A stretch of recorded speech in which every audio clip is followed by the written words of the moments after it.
Hi friends, നമുക്കൊരു വചനം വായിച്ചു നോക്കിയാലോ. നിന്റെ ഭാരം കർത്താവിനെ ഏൽപ്പിക്കുക, അവിടുന്ന് നിന്നെ താങ്ങിക്കൊള്ളും. ഇത് സങ്കീർത്തന പുസ്തകങ്ങൾ വായന 55-ാം അധ്യായം 22-ാം തിരുവചനം. വചനം പറയും, നമുക്ക് നോക്കാം. ജീവിതഭാരം സ്വന്തം ചുമലിൽ വഹിക്കാതെ ദൈവകരങ്ങളിൽ വെച്ചു കൊടുക്കുമ്പോൾ കർത്താവ് താങ്ങിക്കൊള്ളും.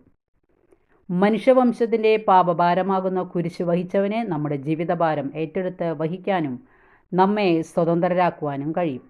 നിന്റെ ഹൃദയച്ചെപ്പിൽ ഒളിച്ചു വച്ചിരിക്കുന്ന സ്വകാര്യ ദുഃഖങ്ങൾ ഈശോയുടെ തിരുഹൃദയത്തോട് ചേർത്ത് വയ്ക്കുമ്പോൾ ആ ഹൃദയത്തിൽ നിന്ന് പവിത്രമായ സ്നേഹം അരുവിയായി ഒഴുകി നിന്റെ ഹൃദയത്തിന് കുളിർമയേകും.